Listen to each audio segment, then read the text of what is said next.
Ավարտվել է ազգային ժողովի նախագահ Ալեն Սիմոնյանի պաշտոնական այցը Հունաստան։ Կայացել են հանդիպումներ բարձրաստիճան պաշտոնյաների հետ, քննարկվել են երկկողմ հարաբերություններին առնչվող հարցեր։ Խորհրդարանը գումարել է աշնանային նստաշրջանի վերջին հերթական նիստերը։ 62 կողմ, 27 դեմ եւ 3 ձեռնպահ ձայների հարաբերակցությամբ ազգային ժողովն ընդունել է Հայաստանի Հանրապետության 2026 թվականի պետական բյուջեի մասին օրենքի նախագիծը։ Խորհրդարանի փոխնախագահ Հակոբ Արշակյանի գլխավորած պատվիրակությունն աշխատանքային այցով Սանկտ Պետերբուրգում էր։ Դեկտեմբերի 7-ը Հայաստանում նշվում է որպես երկրաշարժի զոհերի հիշատակի օր։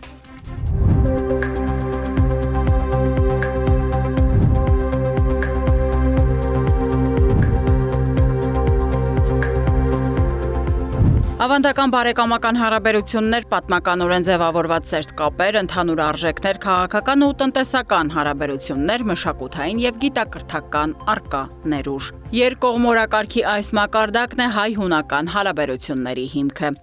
Ազգային ժողովի նախագահ Ալեն Սիմոնյանը երկօրյա պաշտոնական այցով Աթենքում էր։ Հանդիպումներ ու առանցքային քննարկումներ, միջխորհրդարանական հարաբերությունների զարգացում, բարեկամական խմբերի համագործակցություն։ Այս հարցերի քննարկմամբ էլ մեկնարկեց մեր երկրի ազգային ժողովի նախագահի եւ Հունաստանի խորհրդարանի ղեկավարի հանդիպումը։ Առանձին անդրադարձ կատարվեց տարածաշրջանային զարգացումներին, Հայաստանի ու Ադրբեջանի միջև հաստատված խաղաղության գործընթացին։ Ալեն Սիմոնյանը Հունաստանի խորհրդարանի նախագահի ուշադրությունը հրավիրեց նաև Ադրբեջանում գտնվող գերիների, ապօրինի պահվող ու անհետ կորած համարվող անձանց խնդրին։ Անդրադառնալով հայ-հունական հարաբերություններին, ազգային ժողովի նախագահը գործընկերոջն առաջարկեց քայլեր ձեռնարկել երկու երկրների հարաբերությունները ռազմավարական համագործակցության մակարդակի բարձրացնելու ուղղությամբ։ Հանդիպման ավարտին Ալեն Սիմոնյանը Նիկիտա Սկակլամանիսին հրավիրեց Հայաստան, ինչը սիրով ընդունվեց։ Բարեկամ երկրի օրենսդիր կառույցում Ալեն Սիմոնյանը շրջեց խորհրդարանի շենքում, ապա խորհրդարանների ղեկավարները հունական լրատվամիջոցների համար հանդես եկան հայտարարությամբ։ Ալեն Սիմոնյանն ի թիվս այլ ուղղությունների խոսեց ժողովրդավարական արժեքների շուրջ ու փաստեց։ Ինձ հաճելի է այսօր ժողովրդավարության ծննդավայրում գտնվելով խոսել եւ պատմել ձեզ Հայաստանի Հանրապետության ժողովրդավարության մասին եւ մեր հաջողությունները։ Մենք շատ հետաքրքրված ենք մեր երկկողմ հարաբերությունների զարգացմամբ։ Դուք արդարացի նշեցիք, որ մեզ շատ բան է կապում, բայց թույլ տվեք ասել, որ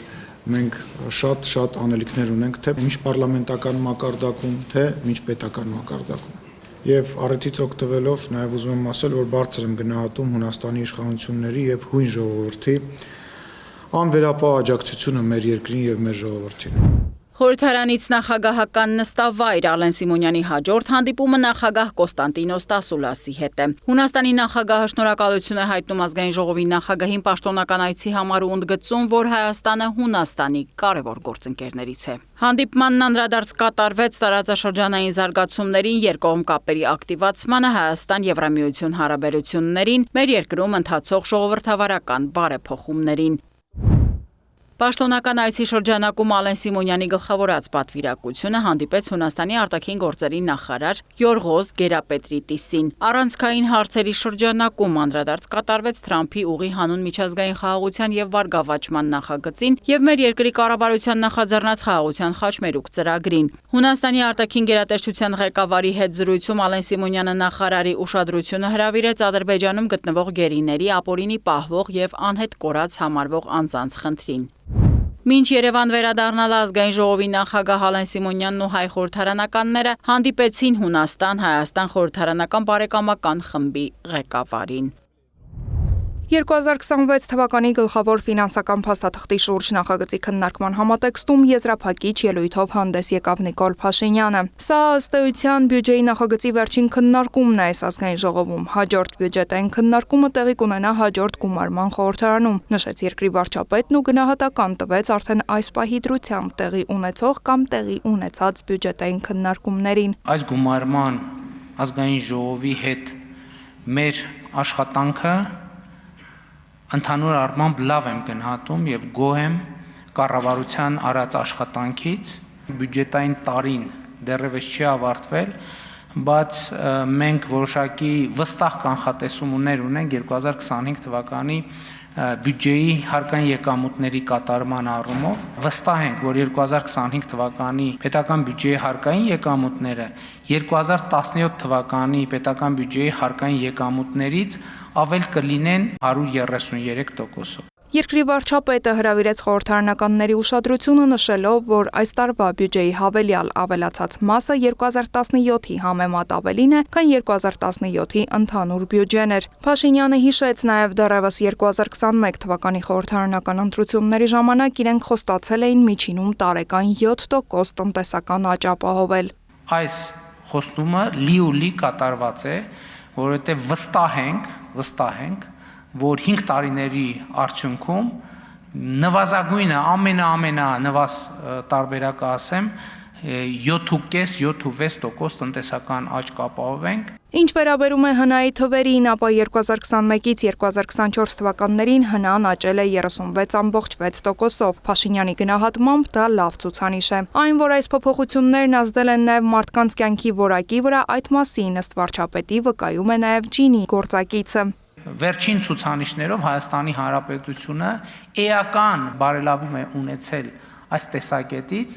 եւ նախորդող շրջանի նկատմամբ մենք բավականին լավ աճ ունենք, ինչը նշանակում է, որ երկրում գեներացվող գումարները արդյունքը հնարավորինս, այսինքն դրա բաշխումը հնարավորինս հավասար եւ արդար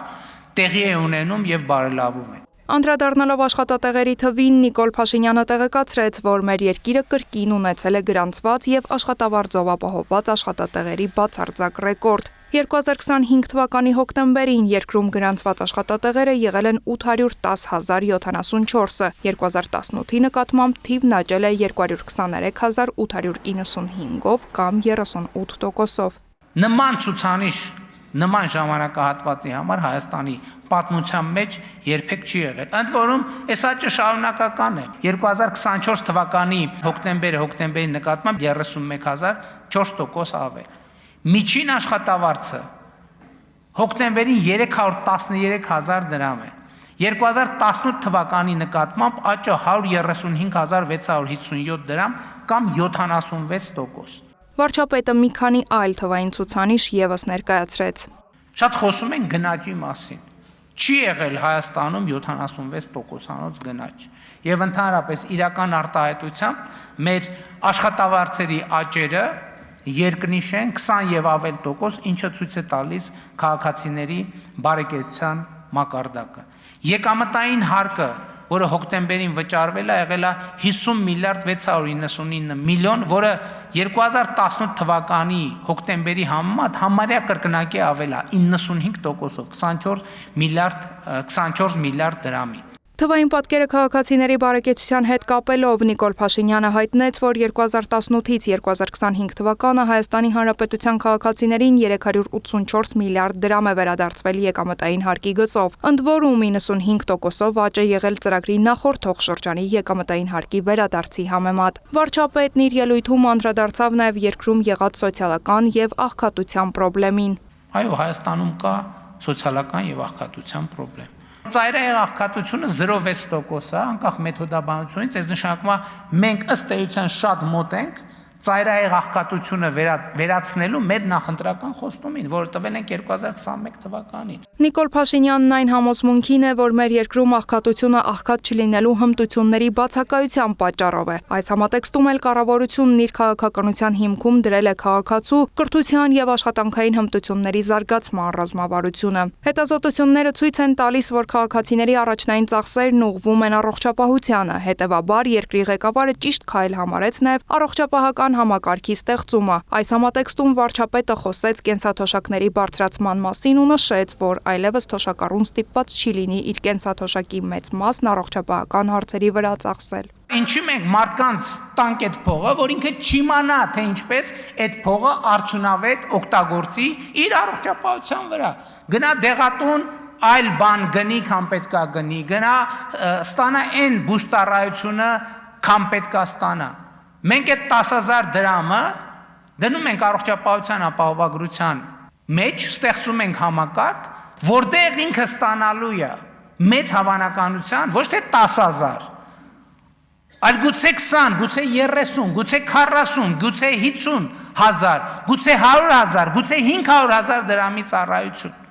Խոսելով պետական պարտքի մասին, վարչապետը այն համեմատեց տարբեր գույների դույլերի հետ, որոնց մեջ ծորակից ջուր է լցվում։ Մենք չենք ուզում այդ թեմայի մասին խոսենք, որովհետև չենք ուզում, հիմա ինչ ենք ուզում խոսել, որովհետև հիմա խաղաղությունը հաստատված կարող ենք խոսել։ 2018-ից մինչև 2025 թիվը ներառյալ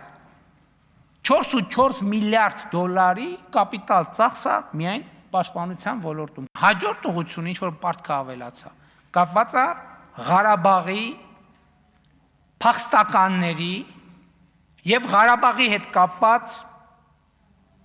չնախատեսված ֆունկցիաների ծախսի համար։ Ուրիշ պատմություն սրա տակ չկա եւ պարզապես գոյություն չունի։ Տնտեսական ցուցանիշներից ավելի կարևոր է այն հանգամանքը, որ մեր երկիրն այլևս դուրս է բերվել աշխարհագրական թակարդից ու փակուղուց, նկատեց Փաշինյանն ու հավելեց. Մենք Հայաստանը դուրս ենք բերել միտեղ,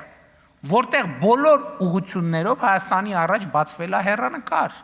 Եվ Հայաստանի ժողովուրդը իր ինքնիշխան կամքով կարա որոշի, թե ինքը որ ուղղությամբ ինչ զարգացման ինչ տեսլական է որդեգրում։ Ղարաբաղի հարցի բանակցային գործընթացին առնչվող առանցքային փաստաթղթերն ու օրերս գործադիրի կողմից դրանց հրապարակումը եւս վարչապետի ուշադրությունից դուրս չմնացին։ Հրապարակվեց բանակցային փաթեթը։ Հիմա էլի նույն նարատիվները, որոնք վաղուց հնացած են։ Ընդդիմության բարձրացրած բոլոր հարցերի պատասխանը։ Երբ որ իրանք խոսում են բանակցային գործընթացի մասին, սենց պտիլներ, հարգելիներս հարց տանք։ Իրանք քանի տարի, 30 եւ ավելի տարի իշխանություն են եղել։ 100 անգամ ասել են, բա որ տենց շանսեր կար, բա ինչի՞ չգլուծել։ Եկեք անդրադառնանք այս հարցին։ Այսինքն եղել է լուծման, ինչպես իրենք են ասում, հայամետ լուծման շանս ա եղել, դուք չեք արել։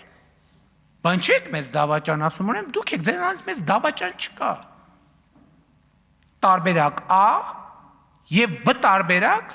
այդ ամենը ընդհանրապես աչքակապոցի է։ Ամփոփելով Նիկոլ Փաշինյանը հայտնեց նաև, որ 2026 թվականը շատ բուռն տարի է լինելու Հայաստանի համար։ Վարչապետը հայտնեց, որ ինքն ու կառավարող մեծամասնությունը խորհրդարանական հերթական ընտրություններին մոտենում են լավատեսության եւ պոզիտիվի հսկայական պաշարով։ Այս համատեքստում վարչապետը խոսեց նաև Հայաստանի ու Ադրբեջանի միջև հաստատված խաղաղությունից, նշելով, որ մեր խնդիրն է խնամել, ուժեղացնել եւ ինստիտուցիոնալ դարձնել խաղաղությունը։ Այսօր ես խաղաղության հեռանկարի վերաբերյալ շատ ավելի լավատես եմ, քան ասենք 2025 թվականի օգոստոսի 15-ին 20-ին, չնայած այդ պահին լավատես էի ավելի, քան նախկինում երբևէ եղել եմ լավատես։ Եզրափակելով ելույթը վարչապետը 2026 թվականի հիմնական խնդիրը համարեց Հայաստանի Հանրապետության ժողովրդի ընտրություններում խաղաղությանը տեր կանգնելու հանգամանքը։ Եվ թույլ տվեք ասեք, ես վարկյան անգամ կասկած չունեմ, որ Հայաստանի Հանրապետության ժողովուրդը տեր է կանգնելու խաղաղությանը, որովհետև դա ուրիշի խաղաղությունը չի, դա իր խաղաղությունն է, իր զավակների, իր ընտանիքի, իր թոռների, իր ծոռների խաղաղությունն է եւ դա մեծագույն տուրքն է բոլոր նահատակներին եւ իր բոլոր անցյալներին, անկախ նրանից մեր պատմության որ շրջանում է այդ նահատակությունը եւ զոհողությունը տեղի ունեցել եւ հետեւաբար փառք նահատակներին եւ կեցե Հայաստանի Հանրապետություն։ 2026 թվականի պետական բյուջեի նախագծի վերաբերյալ գործադիրը ստացել է 30 առաջարկու հարցում, 15-ն ամբողջությամբ կամ մասնակի բավարարվել է։ Ծախսը կկազմի 4.2 միլիարդ դրամ, 3 հարցման տրվել է սպառիչ պատասխան, մերժվել է 12 առաջարկ։ Այս մանրամասներն արդեն խորհրդարանական ամբիոնից ներկայացրեց երկրի գլխավոր ֆինանսիստը։ Ըստ կանխատեսումների անվանական ՀՆԱ-ն կկազմի 11 տրիլիոն 933 միլիարդ դրամ, աճելով 5.4%-ով։ Կառավարության պարտ ՀՆԱ ցուցանիշն ըստ 2026 թվականի նախնական նախագծի 53.5%-ի համեմատ նվազել է 0.6%-ային կետով, կազմելով 52.9%։ Պետական բյուջեի եկամուտները նախատեսվում են 3 տրիլիոն 91 միլիարդ դրամ, որը նախնական տարբերակի համեմատ նվազել է 0.2 միլիարդ դրամով։ Պաշտոնական դրամաշնորհները նվազել են 0.8 միլիարդ դրամով, ինչը պայմանավորված է նպատակային եւ աջակցության դրամաշնորհների փոխարժեքի փոփոխությամբ, ինչպես նաեւ նպատակային դրամաշնորհների վերանայմամբ։ Պետական բյուջեի պակասուրդը պահպանվել է համախառն ներքին արդյունքի 4.5%-ի մակարդակում եւ կազմում է 536.8 միլիարդ դրամ, որ առաջին փուլի համեմատ նվազել է 0.7 միլիարդ դրամով։ Նախարարի արձանագրմամբ Հայաստանի ինստիտուցիոնալ կարողությունները զարգանում են արագ աճող հնարավորություններին համընթաց։ Այդ զարգացումը ըստ Հովհաննիսյանի պատահական եւ ժամանակավոր երևույթ չէ, այլ խորապես գիտակցված գործընթաց, որն ուղղորդվում է պետության կարևորագույն կառուցակարգերի զարգացմամբ։ Սա վստահություն է տալիս բոլոր հայաստանցիներին, որ մեր երկրում արժե ապրել եւ ստեղծագործել, իսկ միջազգային ներդրողներին ու գործընկերներին, որ Հայաստանը կանխատեսելի, հուսալի եւ հետաքրքիր վայր է տնտեսական նոր ծրագրեր իրականացնելու համար։ Հայաստանում բարեկեցիկ կյանք այլևս ապագայի հեռանկար կամ քաղաքական խոստում չէ, այլ ամենօրյա շոշափելի իրականություն, որը յուրաքանչյուրին տալիս է հենց մեր երկրում կատարելագործվելու եւ զարգանալու անչափելի ազատություն եւ հրաշալի հնարավորություններ։ Ազգային ժողովի Հայաստան խմբակցության անունից գալիք տարվա գլխավոր ֆինանսական փաստաթղթի վերաբերյալ ելույթ ունեցավ Արթուր Խաչատրյանը։ Պատգամավորը նախ համաձայնություն հայտնեց ֆինանսների նախարարի հնչեցրած որոշ տեսակետների վերաբերյալ, ապա անդրադարձավ անհուսալի վարկեր ունեցող վարկառուների մեծ թվին, շոշափեց տնտեսական աճի ու պետական պարտքի աճի հետ կապված խնդիրներն ու ոչ միայն։ Այս իշխանությունները ամեն ինչ ձախողելուց հետո հույսը դնում է բացառապես կամ լավ հիմնականում հանքարդյունաբերության վրա։ Խմբակցության անունից ելույթով ընդդիմադիր գործընկերոջ ելույթին փաստարկված հակադարձեց տնտեսական հարցերի մշտական հանձնաժողովի փոխնախագահը։ Բարեկեցության մասին որ խոսում եք, այնպիսի տպավորություն է, ոնց որ հարգելի գործընկերներ, դուք 2018 թվականին ձեզնից հետո թողել եք աշխարհի ամենաբարեկեցիկ երկրներից մեկը, աղքատության գրեթե զրոյական մակարդակով, մարդկանց բարձր աշխատավարձերով, կրթության բարձր մակարդակով, անվտանգ, հուսալի, բարեկեցիկ, զարգացող, առողջ իրավական համակարգ ունեցող, առողջ կրթական համակարգ ունեցող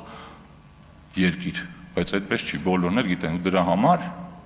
այն ինչը որ դուք ասում եք, անգամ ձեզ արձագանքելու կարիք չկա, որովհետև մարդկանց հիշողությունը ոչ մեկը չի ջնջել ու մարդիկ շատ լավ կարողանում են համեմատել։ Բաբկեն Թունյանն իր ելույթի ընթացքում մի շարք քաղաքական գնահատականներ եւս հնչեցրեց։ Սա մեր վերջին բյուջետային քննարկումն է այս գումարման ազգային ժողովի ընթացքում, կարելի ասել ամփոփիչ քննարկում է ու հույս ունեմ վերջին բյուջետային քննարկումն է Հայաստան դաշինքի ներկայացուցիչների մասնակցությամբ, որը որ մենք ունենում ենք այս դահլիճում։ Հույս ունեմ, որ ապագա խորհրդարանում կլինեն մարդիկ, որոնք 5 տարի շարունակ ոչինչ չանելուց բացի կամ փոխարեն կզբաղվեն իրոք կառուցողական ընդդիմադիր գործունեությամբ։ Խորհրդարանը 2026 թվականի պետական բյուջեն ընդունեց 62 կողմ, 27 դեմ եւ 3 ձեռնպահ ձայների հարաբերակցությամբ։ Ազգային ժողովի նախագահի տեղակալ Հակոբ Արշակյանի գլխավորությամբ խորհրդարանական պատվիրակությունն աշխատանքային այցով Սանկտ Պետերբուրգում էր։ Կայացել է Հայաստանի ազգային ժողովի եւ Ռուսաստանի դաշնային ժողովի միջև համագործակցության միջխորհրդարանական հանձնաժողովի համանախագահների 3-րդ աշխատանքային հանդիպումը։ Նպատակն է քննարկել հայ-ռուսական միջխորհրդարանական համագործակցության զարգացման հեռանկարները։ Հակոբ Արշակյանն ընդգծել է, որ Հայաստանի եւ Ռուսաստանի միջխորհրդարանական կապերը հատուկ տեղ են զբաղեցնում երկկողմ հարաբերություններում։ Միջխորհրդարանական հանձնաժողովը շարունակում է մնալ կառուցողական երկխոսության եւ արդյունավետ աշխատանքի հիմնական հարթակ։ Փաստել է ազգային ժողովի փոխնախագահն ու հավելել. Ընթացիկ տարին նշանավորվել է Ռուսաստանի հետ երկխոսության ակտիվացմամբ։ Տեղի են ունեցել բազմաթիվ փոխադարձ այցելություններ եւ հանդիպումներ, իսկ երկու երկրների ղեկավարների միջև շփումները կրել են շարունակական բնույթ։ Դաշնության խորհրդի փոխնախագահ հայ-ռուսական միջխորհրդարանական հանձնաժողովի համանախագահ Յուրի Վորոբյովը եւս անդրադարձել է մի շարք ոլորտներում համատեղ ծրագրերի իրականացմանը, միջտարածաշրջանային համագործակցության զարգացմանը։ Միջխորհրդարանական հանձնաժողովի հաջորդ 40-րդ նիստը որոշվել է անցկացնել 2026 թվականի առաջին կեսին Սոչիում։ Այցի շրջանակում ազգային ժողովի պատվիրակությունը Կրոնշտադտ քաղաքում մասնակցել է մեծ ծովակալ խորհրդային միության հերոս Հովհաննես Իսակովի արձանի բացման հանդիսավոր արարողությանը։ Адмиралу флота Советского Союза Ивану Степановичу Исакову открыть.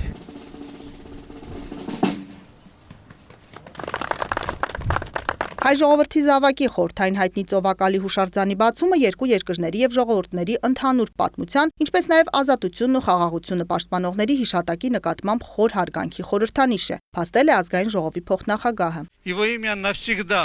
Հովհաննես Ստեփանի Իսակովի անունը Հավիտյան մտել է Նավատորմի պատմության մեջ եւ դարձել համազգային հիշողության մի մասը, որպես անսասանության խորհրդանիշ, որը սերունդների է ոգեշնչել եւ շարունակում է ոգեշնչել։ Հակոբ Արշակյանն ընդգծել է Հովհաննես Իսակովը ոչ միայն տաղանդավոր զինվորական հրամանատար եւ գիտնական էր, այլև իսկական հայրենասիրության, քաջության եւ հավատարմության մարմնացում։ Նրա կյանքը խորհրդանշում է անձնազոհ ծառայությունը հայրենիքին եւ օրինակ է, թե ինչպես պատիվը, պարտքը եւ գործին նվիրվածությունը կարող են դառնալ ուղեցույց սերունդների համար։ Թող այս հուշարձանը լինի անսասան ոգու խորհրդանիշ, ինչպես նաեւ հիշեցում այն մասին, որ հայրենիքի համար կատարված սխրանքը ժամանակ չի ճանաչում։ Этот памятник, Կիսանդրու բացումը եւս մեկ ապացույց է Ռուսաստանի եւ Հայաստանի ժողովուրդների միջև պատմական կապերի ամրության եւ անխզելիության։ Հայ ժողովրդի մեծ զավակ Իվան Ստեփանի Իսակովն իր կյանքի ընթացքում հայրենիքին իսկական ծառայության, զինվորական եւ սպայական պարտքի օրինակ է ծառայել։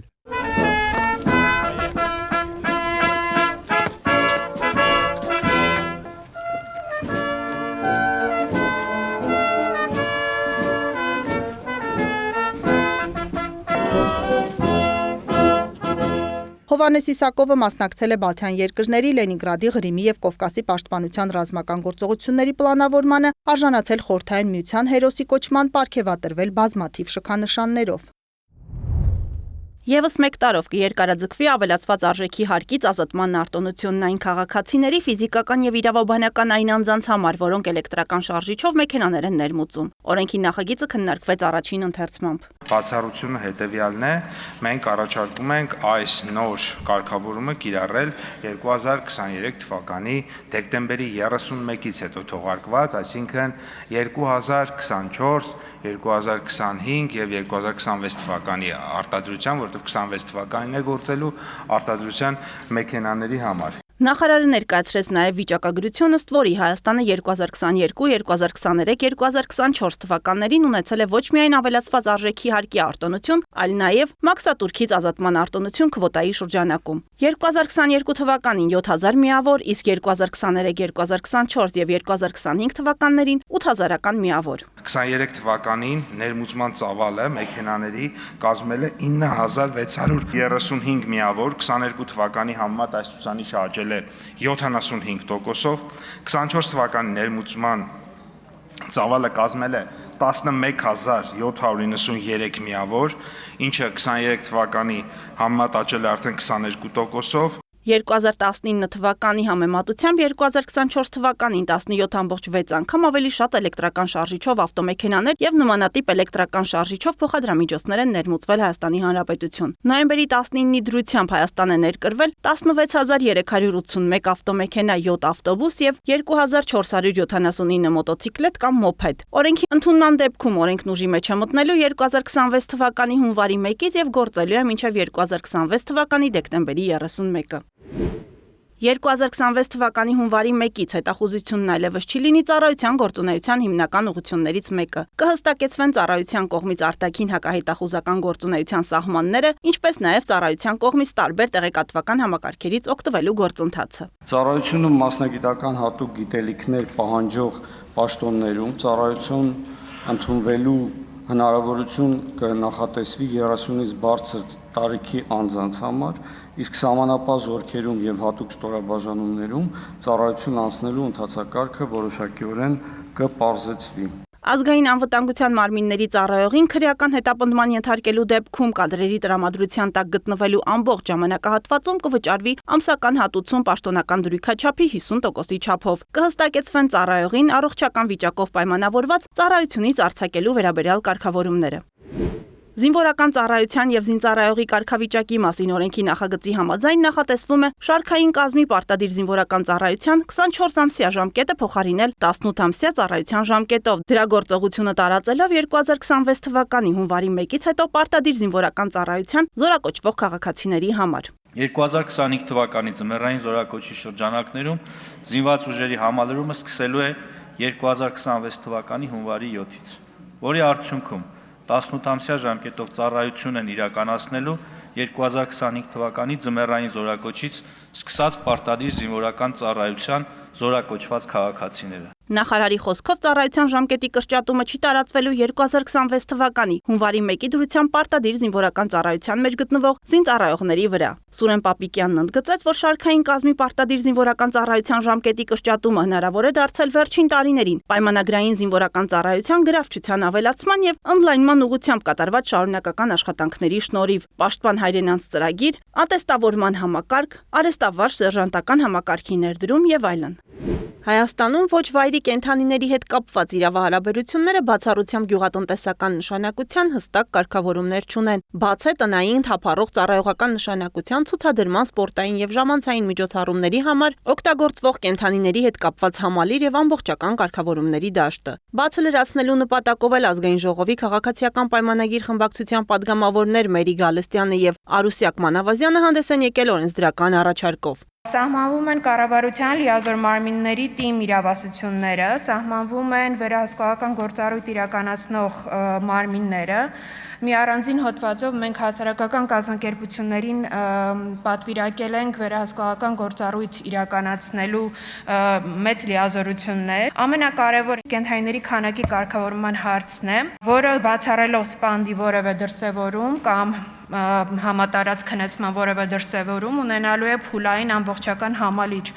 լուծում, դա համատարած դարձում է լինելու համայնքներում։ Նախատեսվում է մարզկենտրոններում կառուցել 1-ից 3 կենդանիների կացարան վայր, որտեղ կերակրվելու, բուժվելու կամ պահվելու են թափառող, կորած կամ լքված կենդանիները, ինչպես նաև ժամանակավոր պահման ու կերակրման հանձնված կենդանիները։ Նախագծերի ընդունման եւ կիրառման արդյունքում ակնկալվում է նվազեցնել կենդանիների նկատմամբ դաժան եւ անպատասխանատու գործողությունները եւ ունենալ իրավական մեխանիզմներ, որոնք կապահովեն կենդանիների բարեկեցությունն ու պաշտպանվածությունը։ Ազգային ժողովը քվեարկությամբ ընդունել է քննարկված նախագծերը։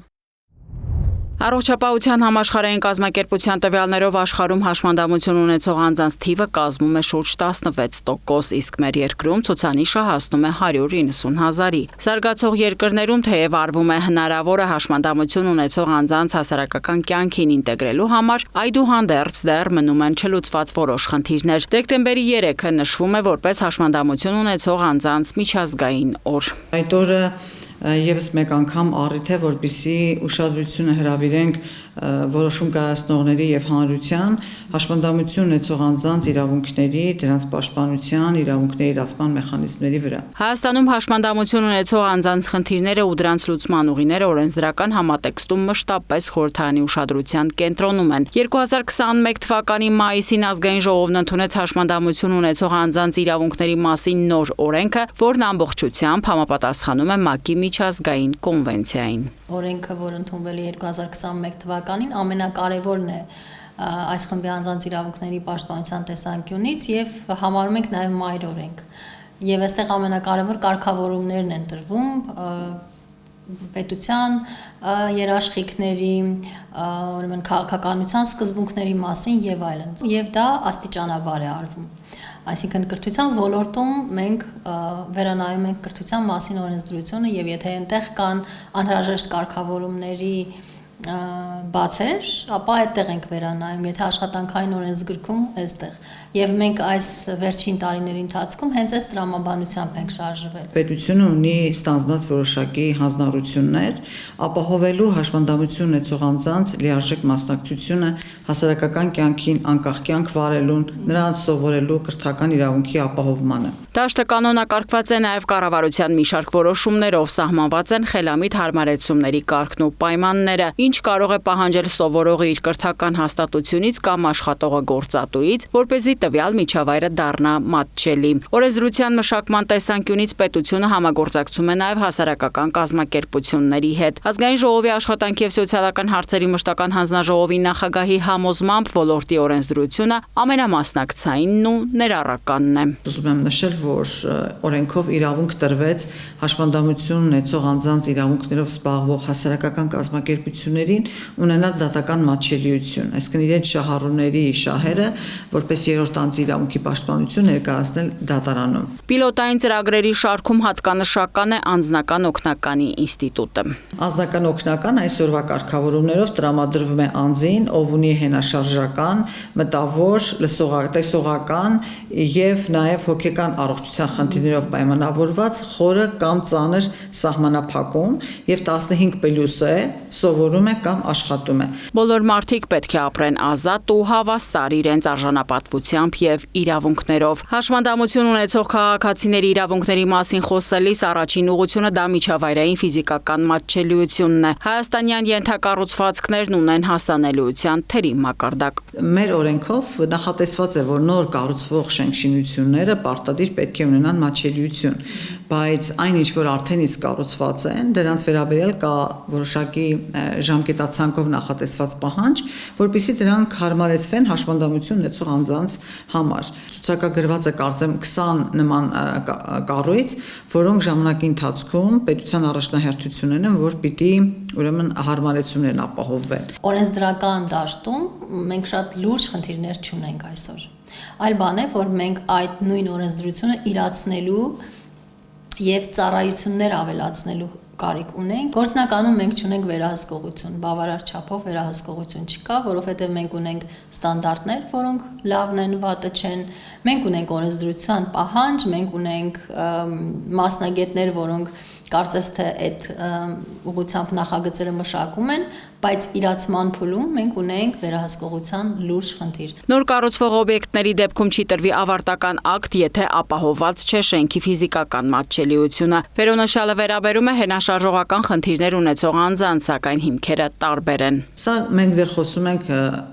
հենաշարժական խնդիրներ ունեցող անձանց մասին, բայց երբ որ խոսում ենք հաշմանդամություն ունեցող անձանց իրավունքների մասին կամ մատչելիություն, տեղեկատվության եւ այլն, պիտի հաշվի առնել, որ տարբեր հիմքերով կարող է լինել հաշմանդամությունը տեսողական, լսողական եւ այս առումով բնականաբար մեր քաղաքը հարմարեցված չէ ոչ սայլակով երթևեկողի համար, ոչ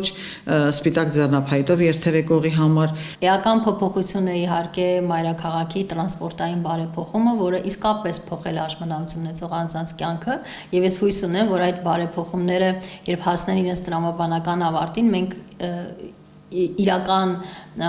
մեծ փոփոխություն կունենանք, որովհետև այո, տրանսպորտային միջոցները արկա են, բայց այն ծանրաբեռնվածությունը, որ մենք այսօր ունենք, թույլ չի տալիս, որ արկա հնարավորություններից հաշմանդամություն ունեցող անձը, մասնավորապես սայլակով տեղաշարժվող անձին կամ տեսողության խնդիր ունեցող անձին կօգտվեն։ Հաշմանդամություն ունեցող անձանց զբաղվածությունն ապահովելու տեսանկյունից պատգամավոր Զարուհի Բաթոյանը կարևորում է գործատուների համար խրախուսման մեխանիզմների սահմանումը։ Կարծում եմ, որ մենք այստեղ պիտի օրենսդրությունը վերանայենք եւ աշխատանքի համար քվոտա սահմանենք հաշմանդամություն ունեցող անձանց համար բոլոր այն կազմակերպություններում, որոնք հանդիսանում են գործատու, դա լինի պետական, թե մասնավոր։ Օրենքը այսօր էլ ունի սահմանած այս դրույթը, բայց կառավարության համապատասխան որոշումներ չկան եւ ես կարծում եմ, որ օրենքում եւս փոփոխությունների անհրաժեշտություն կա, այսինքն նույնիսկ այն տեսքով, որ այսօր սահմանված է, այդ խնդիրը չի լուծում։ Հանրային տրանսպորտից մինչև կրթություն, աշխատանք եւ առողջապահություն սրանք հարցեր են, որոնք պահանջում են ամենօրյա ուշադրություն եւ ցանկացած խնդիր պետք է լուծվի անմիջական շահառուների հետ համագործակցմամբ, շեշտում են խորհրդարանականները։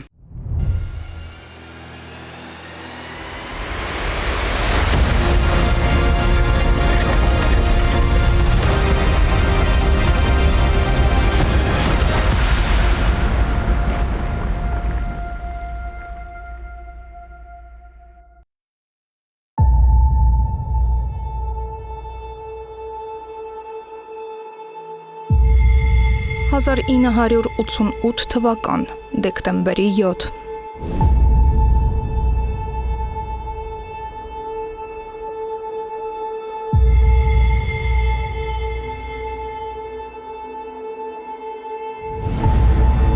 37 տարի առաջ հազարավոր մարդիկ դեմ հանդիման կանգնեցին անսպասելի վրա հասած ողբերգությանը, Սպիտակի ավերիչ երկրաշարժին։ Հաշված վայրկյանների ընթացքում ավերվեցին Սպիտակ, Գյումրի, Վանաձոր, Ստեփանավան քաղաքները, հարակից շրջանների 100-ից ավելի գյուղեր ու բնակավայրեր։ Հազարավոր մարդիկ զոհվեցին, հազարները կորցրին իրենց հարազատներին ու մնացին անօթևան։ Երկրաշարժի պահին եղել եմ մանկապարտեզում եւ 2 տարեկան եմ եղել ընդամենը, ես, իմ 2 քույրերը, բոլորս եղել ենք մանկապարտեզում եւ մեր ծնողները այդ խառը իրավիճակում մանկապարտեզի մի մասը փլվել էր, եկել եւ հասցրել են ժամանակին մեզ տանել հենց երկրաշարժի պահին մարդիկ պատմում են, որ առաջինը գյումրեցիները միմյանց հարցում էին հո Երևանին բան չի եղել։ Հենց իմ տատը, հենց դասախոսության ընթացքում, երբ դասապրոցես է տեղի ունեցել, փորձել է օգնել ուսանողներին, որպեսզի պատասպարվեն տարբեր անկյուններում, նաև երաշտական գործիքի, այսպես ասած, ռայալի տակ եւ չի հասցրել նա եւս տեղավորվի, ինչի արդյունքում զոհվել է։ Իմ աղոթի շողության մեջ դաջվել է Գյումրեցու տխուր դեմքերը, հայացքները, այդ երկրաշարժի հետ կշատ երկար տարիներ, նույնիսկ հենց Գյումրեցու դեմքին նայելիս բոլորը տեսել են, զգացել են։ Այդ ժամանակ մեր երկրին օգնության ձեռք մեկնեցին 113 երկրների կառավարություններ, կազմակերպություններ, միջազգային կառույցներ ու անհատներ։ Աշխարհը ցնցած երկրաշարժից անցել է շուրջ 4 տասնամյակ ու երբեմնի սարսափ ֆիլմ հիշեցնող աղետի գոտին այսօր արդեն վերականգնման ու ծաղկման շրջան է ապրում։ Ուզում եմ ձեզ վստահեցնել, որ Գյումրին 180 աստիճան փոխվել է, հատկապես վերջին մի քանի տարիների ընթացքում, երբ մտնում են Գյումրի, այդ աղետի հետքերը կան, բայց ի ուրախություն բոլորիս շատ քիչ են մնացել։ Շատ մեծ աշխատանքներ են կատարվել, հատկապես վերջին 1 տարվա ընթացքում ես ուզում եմ մի քանի տվյալներ նշել, ինչ են կարել։ 15 դպրոց է հիմնանորոգվել, վերանորոգվել, որին տրամադրվել է 4.5 միլիարդ դրամ։ Մանկապարտեզ ունենք հանձնված արդեն շահագործման, եւս 2-ը պատվիրել ենք, ունենք 7 բնակարանի գնման վկայականների արդեն հանձնված իրականություն, այսինքն Գյումրին գնալով զարգանում է, այսօր պետական միջոցներով արվում է ամեն ինչ, որպեսզի հետ երկրաշարժյան Գյումրին մոռանա, որ երբևէ եղել է աղետի գոտի։ Տեղափոխությունից հետո Գյումրի քաղաքում ու Գյումրի քաղաքը նոր շունչ ապրեց եւ ինչպես գիտենք, եւ туриզմի զարգացումը եւ օրորի փոխվող մեր սիրելի քաղաքը արդեն տեսանելի է, փոփոխությունը տեսանելի է բոլորին եւ նույնիսկ այսօր Գյումրիում ոչ աշխատանքային օրերին կարելի է քաղաքի կենտրոնում նկատել, որ մեջտապես տուրիստական հոսքեր կան։ Առաջին բանը, որ պիտի ասեմ, այն ճանապարհահատվածն է, որը ի վերջո կարծես թե մոտենում է իր տրամաբանական ավարտին, երբ տասնյակ կարելի ասել, արդեն կարող ենք 10 տարի եւ ավելի մասին խոսել, մեզ թույլ տալ, ճանապարհի տարբեր կտորներ ամիսներով, ինչու՞ չէ տարիներով կանգնած են եւ մենք չենք տեսնում գետնի վրա շոշափելի արդյունքներ։ Խոսքը հյուսիս հարավ ավտոճանապարհի մասին է։ 5000-ին հասնող վագոն տնակներից 1500-ից ազատվել է, պետությունը կարելի ասել, պետության աջակցության ներքո եւ մինչեւ 2027 թվականը պատրաստվում ենք այսքան ամբողջապես այս ցիկլը փակել։ Միայն այս ծրագրի համատեքստում 1 միլիարդի շեմը հատում է կառավարության աջակցությունը այս վերջին տարիների ընթացքում, որը միտված է եղել միայն բնակարանային ապահովման ծրագրին։ Վերջին տարիների պետական երկարաժամկետ ծրագրերը ձևավորեցին երկրաշարժի հետևանքները վերացնելու եւ համայնքների վերականգնման հիմքը, որն ըստ խորհրդարանականների կառավարության սեղանին է 24/7 ռեժիմով։